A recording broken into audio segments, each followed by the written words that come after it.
Steve jobs का एक मशहूर जुमला है कि टेक्नोलॉजी कुछ भी नहीं है, अहम बात यह है कि आप लोगों पर कितना यकीन रखते हैं कि वो बुनियादी तौर पर अच्छे और कामयाब हैं, और अगर आप उन्हें टूल्स देंगे तो वो उनके साथ शानदार तरीके से काम करेंगे।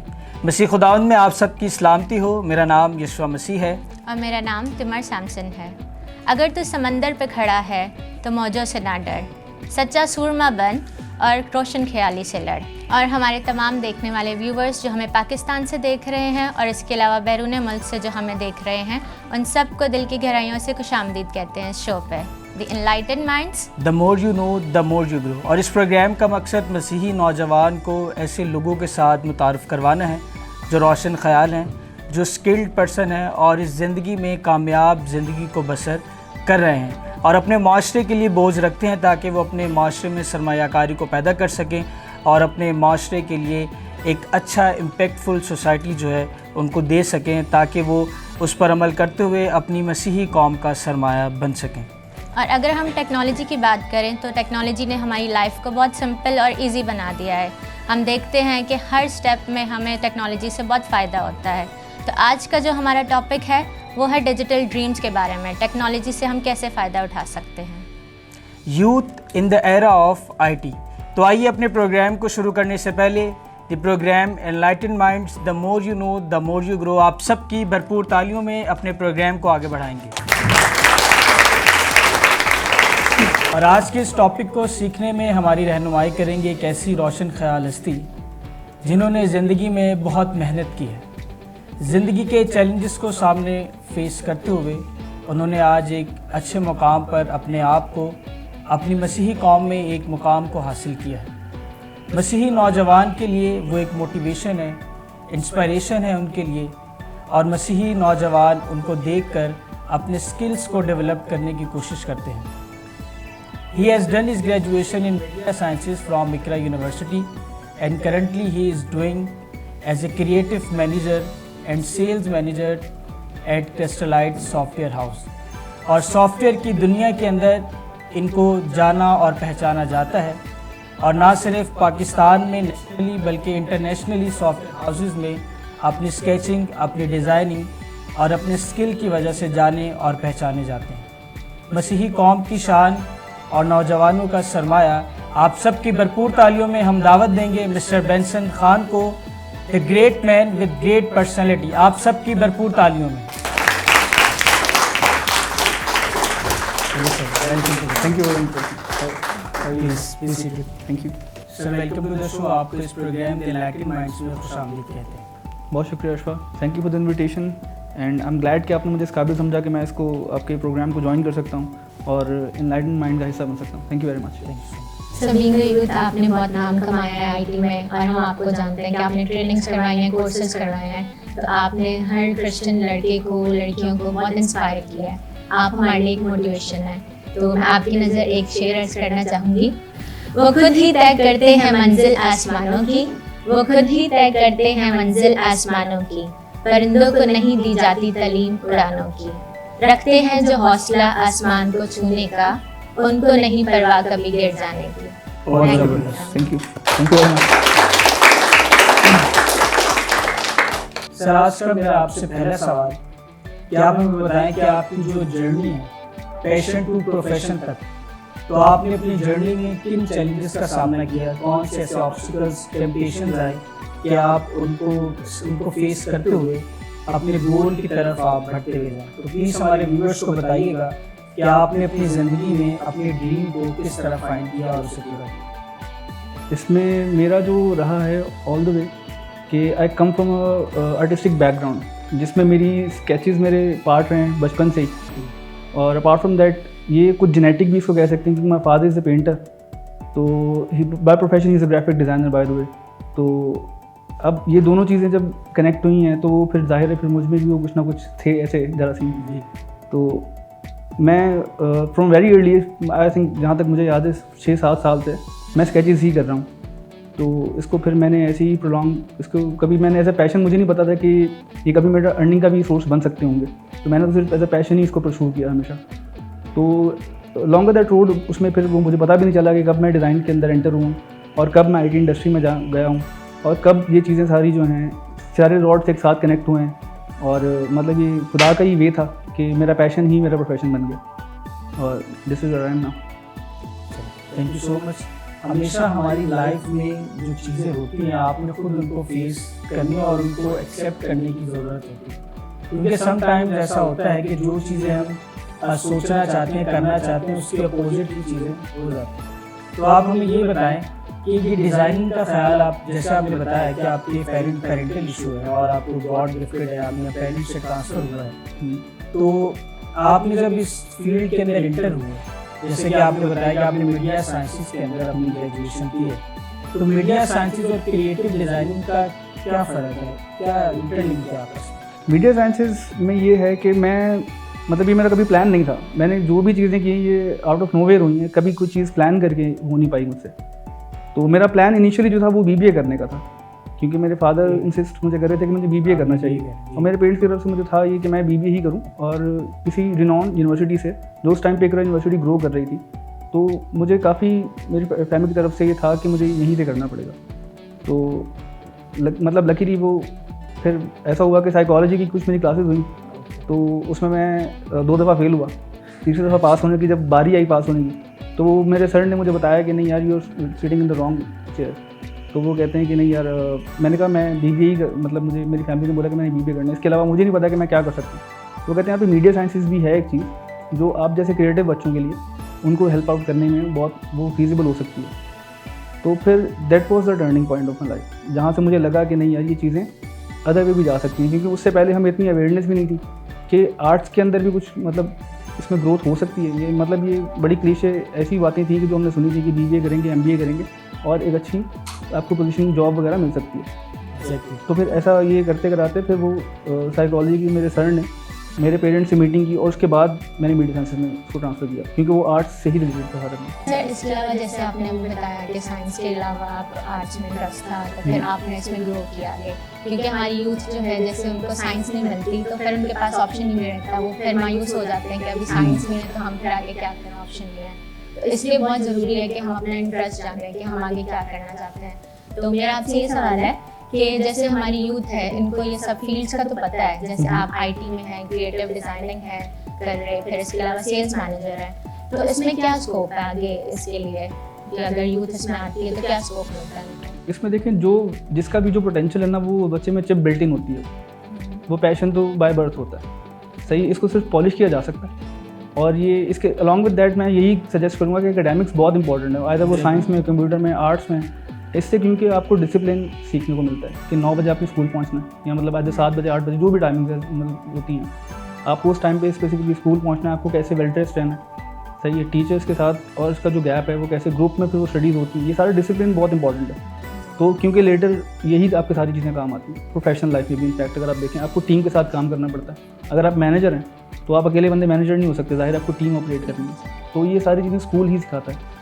तो ये मैं यही कहूँगा कि अगर वो साइंस में कर रहे हैं या वो आर्ट्स में कर रहे हैं, वो जिसमें भी कर रहे हैं, एकेडमिक्स बहुत ज़रूरी है वो करें। इसके बाद वो खुद एनालाइज करें कि वो किस चीज़ में एक्सेल कर सकते हैं। आई मीन जैसे मुझे अभी आइडिया था कि मैं ड्राइंग कर सकता हूँ, तो मुझे लगा शायद ये डिज़ाइन के साथ रिलेटेड फील्ड है, तो अब उसके साथ ना बहुत सारी चीज़ें इंटरलिंक्ड होती हैं, ट्री है ना पूरा, तो उसकी रूट्स। इसके अलावा इसमें क्या स्कोप है, जैसे अभी आप हैं तो आप क्या सजेस्ट करेंगे? सिर्फ कितना टाइम लगता है एक बिगिनर्स को एक अच्छी पोस्ट पर एक सोर्स ऑफ अर्निंग जनरेट? ये देखें ये स्किल डिसाइड करता है कि कौन कितनी जल्दी कहाँ पे पहुँच सकता है। सही है, इसमें पोटेंशियल तो बहुत है इंडस्ट्री में, ज़ाहिर है आपने भी देखा होगा कि पिछले 5-6 सालों में ये काफ़ी एक्सेल की है इंडस्ट्री, हमारी IT इंडस्ट्री की अगर मेनली बात करें तो अभी हमारी क्योंकि हमारे पास एज ये है कि हमारी लोगों को इंग्लिश ज़रा जल्दी या बेहतर तरीके से आ जाती है। उसकी रीज़न ये है कि कुछ इंग्लिश गाने सुनने, कुछ इंग्लिश मूवीज़ देखना हो, तो ये कुछ हेल्प होती है, बाकी एकेडमिक्स मेनली तो एकेडमिक्स है। तो ये किसी हद तक इसका है कंट्रीब्यूशन बाकी चीज़ों का भी। तो इंग्लिश थोड़ी सी बेहतर होती है, रीडिंग राइटिंग बेहतर होती है, तो बात करके फिर कम्युनिकेशन भी डाउन द रोड पर बेहतर होना शुरू हो जाती है। तो आई वुड से कि इसमें स्कोप तो बहुत ज़्यादा है अगर आप अपनी स्किल्स को पॉलिश कर लें तो। फॉर अ बिगिनर अगर जो आपने बात की, इसमें कोर्सेज़ जो हैं, कोर्सेज़ सीखने का तो एक स्पेसिफिक टाइम हो सकता है कि कोर्स मैं सीख लूँ ये वाला। लाइक मैं अभी सॉफ्टवेयर सीखने चाहता हूँ, इलस्ट्रेटर है, फोटोशॉप है, सही है, तो इसको सीखने का एक स्पेसिफिक टाइम है, इतने टाइम में आप सीख सकते हैं, 6 महीने, 8 महीने, साल, अपनी अपनी पेस के ऊपर, और उसके बाद आप जॉब ज्वाइन कर सकते हैं। लेकिन जो आपका करियर है, जो पाथ है, जो आर्ट्स, इसमें जो आपको क्रिएटिव एक इंस्टिंक्ट चाहिए, वो तो थ्रू आउट सीखते रहते हैं। मैं अभी भी सीख रहा हूँ। चलिए एक दफ़ा हमारे गेस्ट के लिए ज़ोरदार तालियां उनके इन खूबसूरत जवाबात के लिए। किस तरह उन्होंने अपनी ज़िंदगी में इन तमाम चीज़ों को एक्सेप्ट किया और ना सिर्फ इस स्किल को अपने तक महदूद रखा, बल्कि अपनी नस्ली नौजवानों के लिए, यूथ को इंस्पायर किया कि वो IT की इस फील्ड में दाखिल हों। तो ऑडियंस कहीं मत जाइएगा, हम मिलते हैं एक छोटी सी ब्रेक के बाद, क्योंकि आप देख रहे हैं the programme enlightening minds. The more you know, the more you grow. आप सबकी भरपूर तालियों।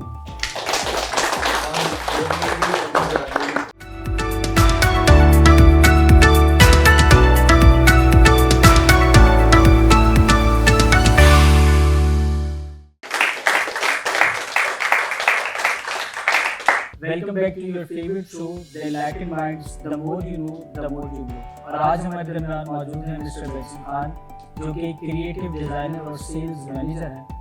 और आज हम उनसे बात कर रहे हैं कि youth in the modern era और in the era of information technology, कि यूथ का क्या स्कोप है, क्या डेवलपमेंट है इंफॉर्मेशन टेक्नोलॉजी के इस दुनिया में, जहाँ पर यूथ आजकल अपने स्किल्स को एक कोशिश के साथ, एक मोटिवेशन के साथ अटैच करती है, ताकि वो दूसरों के लिए मोटिवेशन का बायस हो। जी सर मेरा आपसे ये सवाल है कि जैसे आप जानते हैं कि पाकिस्तान में क्रिश्चियंस को काफ़ी मुश्किलात फेस करनी पड़ती है, स्पेशली जब वो किसी फील्ड में एक अच्छा मकाम हासिल करते हैं। तो मैं जानना चाहूँगी कि आपकी लाइफ में क्या चैलेंजेस आपने फेस किए हैं, क्योंकि मैंने भी देखा है कि एक्सपीरियंस किया है इस चीज़ को कि क्रिश्चियंस को पोजीशन नहीं दी जाती, रैंक नहीं दिए जाते, डिस्क्रिमिनेशन किया जाता है बहुत ज़्यादा, और सैलरीज उनको कम दी जाती है। तो ऐसा है क्या आपने फेस किए कुछ चैलेंजेस ऐसे? लकीली जिस इंडस्ट्री में मैं पार्ट जिनका रहा हूँ, मैंने अपने थ्रू आउट अपने करियर में या आइदर यूनिवर्सिटी में भी इनफैक्ट मैंने ये डिस्क्रिमिनेशन कभी भी फेस नहीं की। मैं मतलब कह दें कि सिलेक्टिवली लकीली मैं इस चीज़ से बच गया हूँ। तो मोस्टली मैंने देखा है कि मतलब गवर्नमेंट, हमारे जो इदारे हैं या हमारे स्कूल की हद तक भी इनफैक्ट अगर देखा जाए, जो नैरो माइंड होते हैं वहाँ पे ये चीज़ें फेस करने को मिलती हैं। और मतलब हमारी इंडस्ट्री में ऐसा नहीं है। हमारी ऑफिस में भी इनफैक्ट अगर मैं एग्जांपल दूं आपको, तो हमारे एक जो बहुत बड़े उसकी हमारे प्रेसिडेंट के साथ उनकी एक चेयर है, वो SVP आई गेस वहाँ पे, या मुझे उनकी सही डेजिग्नेशन पता नहीं है, लेकिन वो क्रिश्चियन है बंदा। फिर एक बिजनेस यूनिट हेड है, वो भी एक क्रिश्चियन ही है। फिर हमारी SEO प्रोडक्शन का एक जो हेड है, वो भी क्रिश्चियन ही है। सही है, डिज़ाइन का हेड मैं हूँ, मैं भी क्रिश्चियन हूँ। मतलब ये मैंने आपको 5-6 डिपार्टमेंट्स वैसे गिनवा दी, तो इन टोटल वहाँ पे 9-10 डिपार्टमेंट्स होंगे, जिनमें से 5-6 डिपार्टमेंट्स क्रिश्चियन ही लीड कर रहे हैं। और हमारी और बहुत सारी जगहों पे क्रिश्चियंस बहुत एक्सेल किया है इन लोगों ने। हमारी यही इंडस्ट्री के अंदर मैंने ये चीज़ नहीं फेस की, मैंने देखा भी नहीं इनफैक्ट कि कोई हमारे इस रीजन को लेके वो कहीं भी बाइस, क्योंकि यहाँ पे आपकी स्किल शाइन करती है। एग्जैक्टली। और ये बहुत ही खूबसूरत बात है कि हमारे क्रिश्चियंस को यहाँ पे वैल्यू दी जाती है, हर चीज़ में इक्वल समझा जाता है। तो ऑडियंस इस बात पर भरपूर तालियां। एग्जैक्टली, क्योंकि स्किलफुल बंदा जो है वो कभी कहीं पर भी मार नहीं खाता।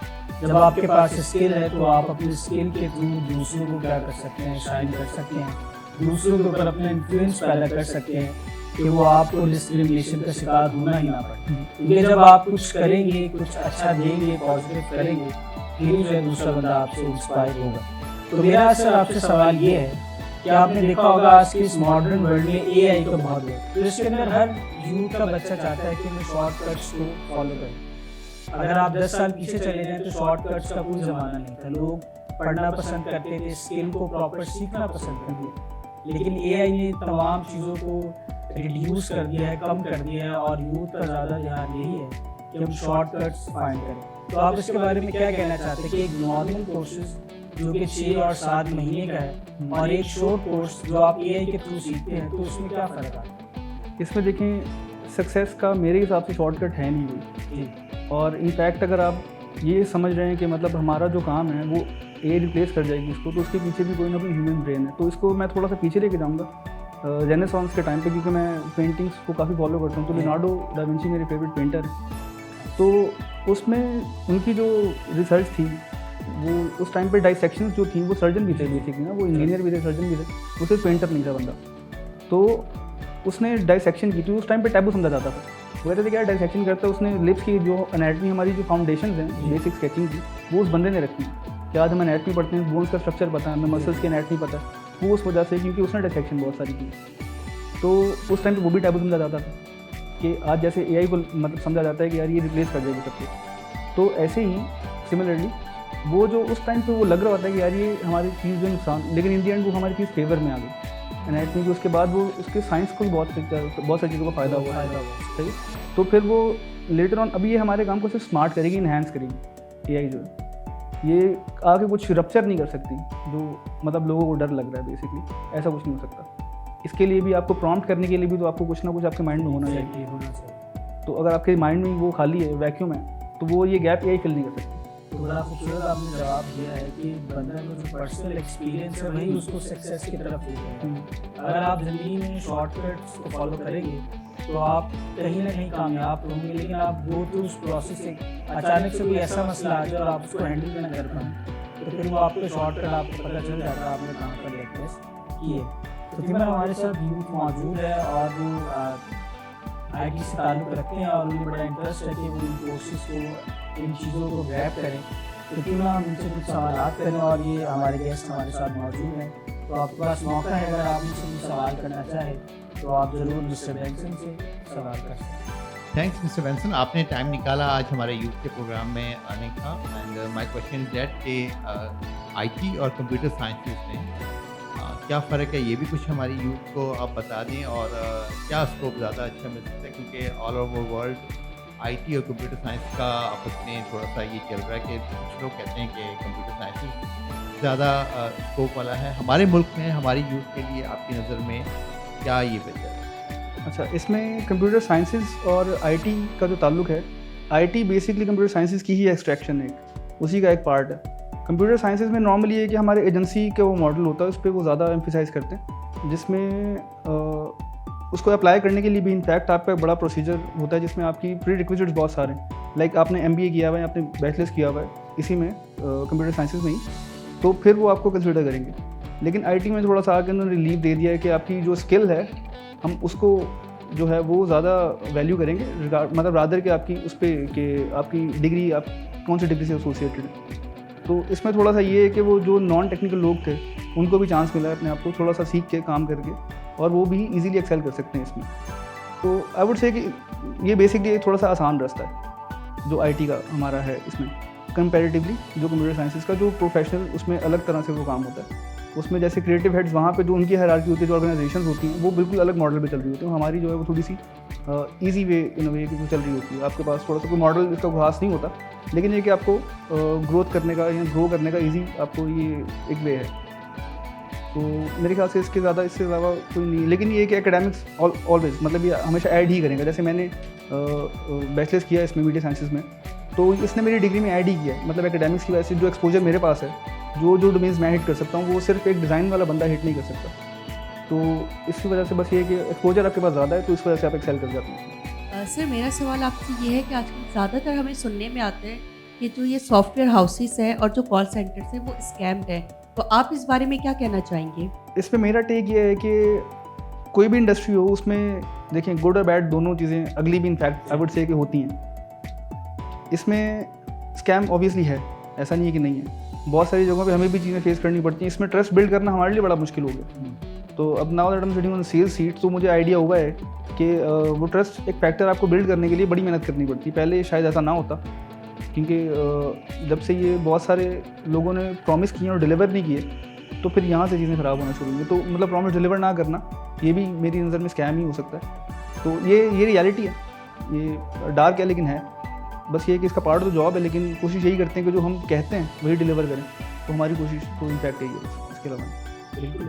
स्कैम जो है वो यूथ को थोड़ा सा लालची बना देता है कि अगर वो एक दफ़ा उससे अच्छा इनकम जनरेट कर रहा है तो फिर वो बार बार कोशिश करेगा कि मैं इस फील्ड में अटैच हूँ। तो अगर इसमें थोड़ा सा चेक एंड बैलेंस अगर रखा जाए, तो लोकली अगर लोग इस काम को स्टार्ट करें तो फिर क्या इफेक्ट पड़ेगा? लेकिन स्कैम का जो है ना, ये बड़ी इसकी जो लग्जरी है बड़ी शॉर्ट लिव्ड होती है। कुछ टाइम चलेगी, उसके बाद आप कभी ना कभी कंपनी बंद हो जाएगी, कभी ना कभी। यहाँ पे हमारे भी इदारे हैं जो चेक एंड बैलेंस रखते हैं, जैसे FI है, और मतलब बाहर से भी इनफैक्ट उनकी प्रोटोकॉल्स US की इतने स्ट्रिक्ट हैं कि आपकी कंपनी पे 3-4 अगर स्ट्राइक्स आ जाए ना, तो वो कंपनी ही बंद कर देंगे। तो फिर कितनी देर आप कर लोगे ये काम? तो उसके बाद ये है कि आई वुड से कि भाई अगर आपने काम ही करना है, मेहनत ही करनी है ना, तो वो सही रास्ते पे कर लो। तो वो एक तो लॉन्ग टर्म रहेगी, ऊपर से आप भी सेटिस्फाइड रहोगे यार नहीं मेहनत कर रहा हूँ। हमारे गेस्ट के लिए एक दफ़ा भरपूर तालियां इनके खूबसूरत जवाब के लिए। आप जो सवाल उनसे कर रहे हैं रिलेटेड अपने टॉपिक के बड़ी खूबसूरती से वो जवाब को आपके सामने बयान करें। जी भाई, आपका क्या सवाल है? सर मेरा नाम जेफ गिल है और मैंने ऑलरेडी आपसे एक सवाल किया था ऑनलाइन अर्निंग पे। तो सर जितने भी यूथ है वो चाह रही कि जैसे अभी बात की है कि शॉर्टकट वे, तो उसमें जैसे कि ऑनलाइन अर्निंग करना चाह रहे हैं या अपने आप को ग्रो करना चाह रहे हैं, अपना फ्यूचर बनाना चाह रहे हैं, तो उसके हवाले से आप क्या कहना चाहेंगे? यार ऑनलाइन अर्निंग के लिए इसमें डिजिटल मार्केटिंग का बड़ा ही एक स्ट्रॉन्ग फैक्टर है। एडवर्टीजमेंट आप किस लेवल पे जाके करते हैं, तो इसमें बहुत सारे हैं जो इसमें इनपुट्स हैं। जैसे PPC खुद गूगल जो आपको प्रपोज करता है कि आप मेरे साथ मिलके पे पर क्लिक जो होता है इनका, उसके साथ कर सकते हैं, गूगल एडवर्ड्स के साथ। और इसके अलावा SEO वो भी गूगल के एल्गोरिथम्स पे ही चलती है, वो बेसिकली कीवर्ड्स के ऊपर बेस करती है। तो इसके अलावा ये मतलब एक मैं ओवरव्यू आपको बस देने की कोशिश कर रहा हूँ। इसके अलावा जितने भी सोशल मीडिया प्लेटफॉर्म्स हैं, जैसे इंस्टाग्राम है, फेसबुक है, टिकटॉक है, ये पेड मार्केटिंग का स्पॉन्सर्ड ऐड आपने देखा होगा, स्वाइप करते हुए अक्सर बीच में स्पॉन्सर्ड ऐड एक आ जाता है। वो आप अगर एक दफ़ा शूज़ वगैरह, टी शर्ट्स वगैरह जो भी कुछ देख रहे हैं, तो आपको फिर वो फ्रीक्वेंटली आपको स्वाइप पे वही दिखा रहा होता है। तो इनफैक्ट हमारे माइक्स भी जो हैं वो ऑल द वे ये रिकॉर्ड कर रहे होते हैं चीज़ें कि हमारा इंटरेस्ट किस उसमें जनरेट हो रहा है। तो फिर वो उस पर भी आपको रेलिवेंट एड्स दिखाना शुरू कर देता है। तो आप जो भी मार्केट टारगेट कर रहे हैं, तो उस पर आपको ये मार्केटिंग करनी बहुत ज़रूरी पड़ेगी। मतलब उसमें जैसे SMM के आपके प्लान्स होंगे पूरे कि वो आप पूरे मंथ में क्या पोस्ट करना है, जितनी हमारी पोस्ट होंगी उतना उसको बूस्ट मिलता है, फिर उसको आप पेड मार्केटिंग के साथ और एक्सेल किया जा सकता है उसमें। कि जैसे हर जो अचीवर होता है उसका एक ड्रीम होता है, हम कह सकते हैं कि डिजिटल ड्रीम होता है जो आजकल टेक्नोलॉजी से रिलेटेड है। तो आप सब यूथ से यही है कि आप जो है अपने ख्वाब देखना मत छोड़ें, आपके ख्वाब हमेशा पूरे होंगे अगर आप अपने आप को समझते हैं कि उस काबिल कि आप उसको पूरा कर सकें। Hello sir, my name is Ishmael Parvez. Sir, I have a question for you. And sir, what is the basic softwares and courses for learning or designing, practice, designing और marketing? इसमें जो डिज़ाइनिंग से related आपका सवाल है, इसमें 2-3 software हैं जो मेनली कंसिडर किए जाते हैं। और इसमें सबसे पहले फोटोशॉप, एडोबी की पूरा क्रिएटिव सूट है वैसे ही, जिसमें फोटोशॉप, इलस्ट्रेटर, XD अब इसमें आ गए। और इसके अलावा आफ्टर इफेक्ट्स से प्रीमियर, हर जो हैं ये चीज़ें, हर किसी का अपना अपना पर्पज़ है। जैसे फोटोशॉप वो फोटोज़ के ऊपर ज़्यादा काम किया जाता है, इलस्ट्रेटर में वेक्टर बेस्ड होता है, वो ग्राफिक्स के ऊपर ज़्यादा काम किया जाता है। फिर XD जो UI UX के लिए हो गया, मतलब इंटरफेस डिज़ाइन के लिए बेसिकली उसको अलग कर दिया गया। ऐसे ही एडिटिंग का सॉफ्टवेयर वो प्रीमियर है। और आफ्टर इफेक्ट्स जो हैं वो फिर कॉम्प के लिए, मतलब वो मूवीज़ के इफेक्ट्स के लिए इस्तेमाल होता है। तो ये एक तो इसका ये है। इनको सीखने का जो है तरीका वो ये है कि एक तो उसको पेड सीखा जा सकता है। जैसे बहुत सारे वर्चुअल इंस्टीट्यूट्स हैं हमारे, ऑनलाइन ही है बेसिकली, जैसे यूडेमी है, स्किल शेयर है, ये बहुत अच्छा सिखा सकते हैं यहाँ पे, लेकिन ये पेड है। इसके अलावा अगर आपने वैसे ही सीखना है तो सबसे अच्छा टीचर यूट्यूब है, आई वुड से। मैंने भी वहीं से सीखा, मैंने भी यूट्यूब से सीखा है। यहाँ वेबसाइट से जो फ्री कोर्सेज मुझे मिले मैंने वहीं से सीखा। तो यूट्यूब पे मेरे एक टीचर होते थे, GFX मेंटोर के नाम से उनका चैनल है, इमरान अली दीना उनका सर का नाम है हमारे। तो इकरा में मैंने उनसे मेरी कुछ क्लासेस मैंने ली हैं उनसे। मुझे नहीं पता उनको मैं याद दूंगा या नहीं दूंगा, लेकिन ये कि मैंने जितने भी बच्चों को सिखाया और मैंने जितनी मतलब मेरे बहुत सारे 100 में स्टूडेंट्स होंगे अब शायद, तो मैंने उन सबको यही प्रेफर किया है कि आप GFX मेंटोर की मतलब उनकी जो वीडियोज़ हैं वो उसको आप देखें और उसी के ऊपर जो है अपना काम सीखें। उसमें सारे सॉफ्टवेयर सिखाए हैं उन्होंने, XD भी है, प्रीमियर भी है, आफ्टर इफेक्ट्स है, इलस्ट्रेटर है, फोटोशॉप है। तो सारी चीज़ों की क्लासेस फ्री में उन्होंने दी हैं और उर्दू में दी हैं सबसे मेन चीज़। तो इसमें समझने में बड़ी आसानी है। क्या आप YouTube के थ्रू भी इन कोर्सेज को सीख सकते हैं? जैसा कि मिस्टर बेंसन ने बताया कि जो लिंक्स, जो मेरे वेबसाइट्स आपको बताएंगे, आप उनको फॉलो करते हुए एक बेसिक डिज़ाइनिंग के कोर्स को सीख सकते हैं। सर, मेरा आपसे आखिरी सवाल आज के इस प्रोग्राम का, क्या आपने अभी तक कोई ऐसा फेमस कैरेक्टर या स्केच बनाया हो जो किसी मूवी के अंदर या किसी कार्टून एनिमेटेड मूवी के अंदर उसको इंक्लूड हुआ हो? तो कोई ऐसा आपका परफेक्ट स्केच या कोई भी आपकी जो बेस्ट अभी तक की डिज़ाइन है उसके बारे में? स्केचेस जो मैंने किए हैं वो मैंने सिर्फ अपने लिए किए, वो मतलब मेरे पर्सनल हैं। ओके। और जो मैंने प्रोफेशनल उसमें काम किया है वो मैंने मूवी के लिए तो मुझे अभी तक मौका नहीं मिला कोई काम करने का, बट ये कि मैंने बुक्स के लिए काफ़ी काम किया है, कैरेक्टर्स भी काफ़ी की, और तो वो पब्लिश होते रहते हैं। अमेज़ॉन पे बहुत सारी बुक्स हैं जो मेरी। कोई फेमस बुक कोई ऐसी यार फेमस आए वो मेरा नहीं ख्याल कि कोई ऐसी फेमस है जो नोटेबल हो, लेकिन ये कि मैं वो अगर आपने दिखाना तो मैं आपको कुछ रिव्यूज़ दे सकता हूँ। सर आप हमें अपने डिज़ाइन शो कीजिए तो ज़रूर हम लोगों को आपकी क्रिएटिविटी के बारे में, आपके टैलेंट के बारे में उनको आगाह कर सकते हैं। हमारी दरगाहों में ये जो उस्ताद होते हैं हकीकत में यही कौम की बुनियाद है। Sir thank you so much, आप इस प्रोग्राम में आए और अपने इल्म से हमारी यूथ को अपनी बातों से इनको रोशनास किया ताकि आज के इस टॉपिक के वसीला से यूथ अपने अंदर के स्किल को डेवलप करे, सोच सके, अपनी आइडेंटिटी को पहचान सके और ना सिर्फ आईटी में बल्कि दीगर कोर्सेज के अंदर भी अपने आप को, अपने स्किल को डेवलप करे ताकि कौम के लिए सरमायाकारी हो सके। तो सर प्रोग्राम की तरफ से आपको एक टोकन ऑफ लव पेश किया जाएगा। आप सबकी भरपूर तालीम में मिस्टर डेंसन को हम गवाही टीवी चैनल की तरफ से टोकन ऑफ लव पेश करेंगे। उम्मीद करते हैं आपने आज के इस प्रोग्राम से बहुत कुछ सीखा होगा। आप अपनी तालीम में बता सकते हैं कि आपको आज का प्रोग्राम कैसा लगा। इसके अलावा अगर आप हमारे शो का हिस्सा बनना चाहते हैं तो आप हमें कांटेक्ट कर सकते हैं हमारे स्क्रीन पर दिए हुए नंबर्स पे, ईमेल एड्रेस या वेबसाइट्स पे, या फिर आप अगर हमारे डिस्कशन में पार्टिसिपेट करना चाहते हैं, इसके अलावा वर्कशॉप में पार्टिसिपेट करना चाहते हैं तो यू आर मोस्ट वेलकम, आप हमें ज्वाइन कर सकते हैं। Thank you so much. तो देखना मत भूलिएगा the programme enlightening minds. The more you know, the more you grow. खुदा की सलामती आप सबके साथ हो।